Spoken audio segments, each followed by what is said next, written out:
many months ago. Things were not as bad as they are right now. And I said that UDA party is going to vanish. It is going to vanish off the face of Kenyan politics. There will be no UDA in Kenya. Yeah. One day very soon in the future. And I said maybe there will be UDA in Europe or the US or Tanzania or Uganda or other countries. But in Kenya, UDA will vanish. I'm sure regulars on this channel remember that. And I have to confess, at the time, this particular prediction may have looked far-fetched. It may have looked like Kumekucha Chris talking emotionally, yeah, speaking with emotion. But today, many months later, I believe I have a lot more people who believe that what I said was factual and not emotional. Today, as we witness a situation where many UDA politicians cannot dare address their own constituents, they cannot go back to the area they represent and actually hold a meeting, and actually hold an impromptu meeting and address the people. They can't do that and get away with it safely. Yeah. To address people, they need security. They need to make very tight security arrangements. They need to invite visitors from outside the constituency. Yeah. And even then, we're witnessing these UDA politicians being jeered, booed by the very voters, yeah, who elected them into office. We have seen that. Even President Ruto has a serious problem. Yeah. He's facing a problem no other Kenyan president has ever faced in our history, of not being able to go out there and talk to the people and get their attention. There was a time not too long ago when people were very excited to see Ruto being booed and jeered. Those clips are going viral, but now it's getting boring because it's normal. Yeah, people are not surprised. You see a headline of a video, Ruto jeered by a crowd. Ruto cannot believe it as the crowd boos him. And you ignore that video. You yawn. That's normal. What else is new? Now, last night, EPRA reduced fuel prices by a whole Kenya shilling 7 Kenya shillings. Okay? The exchange rate, Kenya shilling to the US dollar, has continued to gain on the dollar. As I was coming in to make this recording, it was at 134 Kenya shillings to a dollar. Yeah. Which is way down from where we had reached, 160 plus. Now this is all very good news. So I went out to the streets to see if people are celebrating. I went out and observed carefully how Kenyans are reacting to it, whether they are happy, whether they're giving each other high fives. Well, they are not happy. What is wrong with Kenyans? They should be celebrating. Yeah? If the Kenya shilling is strengthening against the dollar, it means that prices will go down. If the price of fuel has gone down by a whole 7 shillings, surely it means that the cost of living will start moving towards being bearable. That is good news, is it not? Well, we come back to that monster many of us do not want to face. The name of that monster is human nature. The government of Kenya is behaving like that husband who is not too wise, whose wife caught him cheating, and he went out and bought her a brand new car. He bought her many new dresses and shoes and jewelry and a lot of things. And then now that husband is relaxed, believing that hiyo maneno imeisha. Huh? human nature. Kwanza, the human nature linked to a gender called the woman. Hiyo wachana naye. Politics and governance has a lot to do with the emotions of the people. And believe it or not, even the savage, brutal regimes in ancient times who went and conquered nations knew this simple truth linked to human nature. Because, did you know that one of the first things most of these savages did when they conquered a new territory, do you know the first thing they did? You will never guess. I discovered this truth just the other day.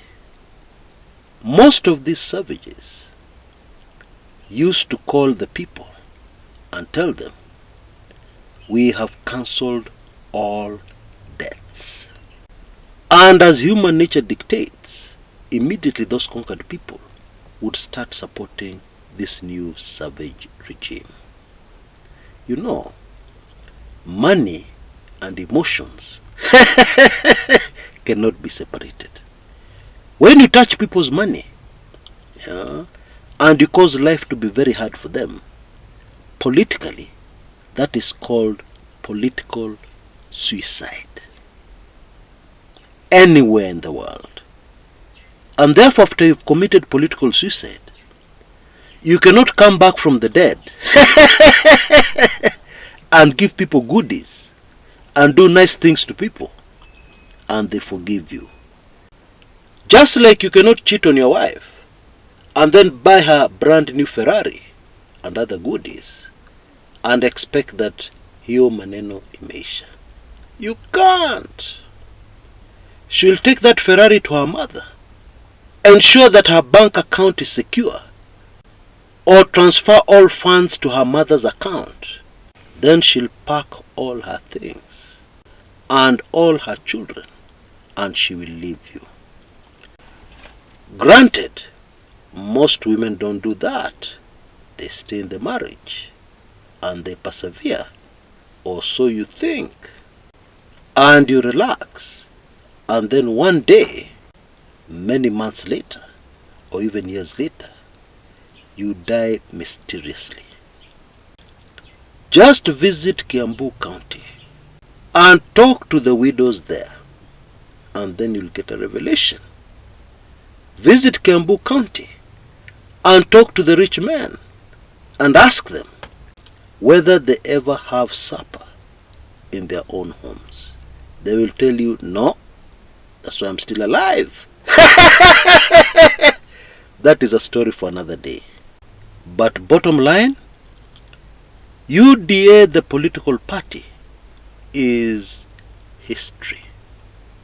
Hiyo imeenda. We appreciate the fuel prices coming down. We appreciate the Kenyan shilling strengthening against the US dollar. We appreciate the relief, kwa sababu tulikuwa tumefinywa sana. However, UDA government is still history. Why? Basics of politics, basic nature supports that thesis. It's as simple as that. Actually, Ruto and UDA are in much more trouble than most Kenyans think. Okay, and that's not an emotional statement. Let me give you the facts. There is a very interesting link to the BBI. There is a very interesting link to Amos Wako and the time he was banned from entering a certain country in the West. And there's also a link to a very recent appointment of the Consul General in Los Angeles, a Mr. Ezra Chiloba, or Chilobai, as his fans like to call him, there is a link. There are links there. And all this is discussed in my very latest highly sensitive report, which will open your eyes to see things the way you have never seen them before. Yeah?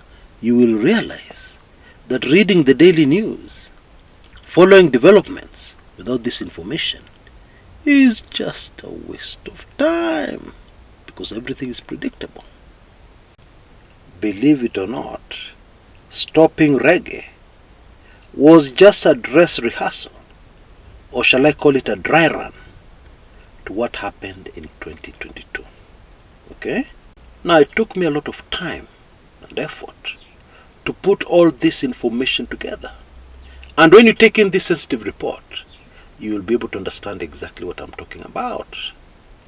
Because it all starts with the time during the presidency of Kibaki, when I received information that the then Minister for Agriculture, William Ruto, was about to face a travel ban. But then what ended up happening was extremely puzzling. Because unknown to most Kenyans, the person who was banned from traveling to the United States was already in the United States, was already living there, was already operating a company there. What? Wonders never cease. Everything suggested that names had been switched. And so you have to ask yourself, why? Okay? All the answers become very clear when you look at everything in retrospect. Backwards, starting from right now in Kenya, the year 2024, you just look at everything backwards, everything fits in like a glove.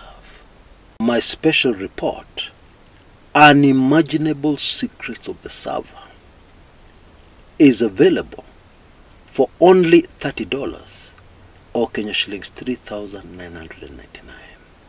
And I am targeting only 10 people because of the highly sensitive nature of this information. You know, in the past, yours truly has received threats.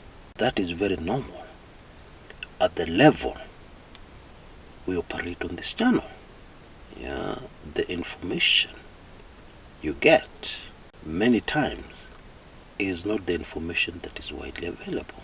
So please understand me, and please bear with me. 10 people, first come, first served. I believe you can see details on your screens right now. Please take action quickly to avoid disappointment. Until next time, this is Chris Kumekucha.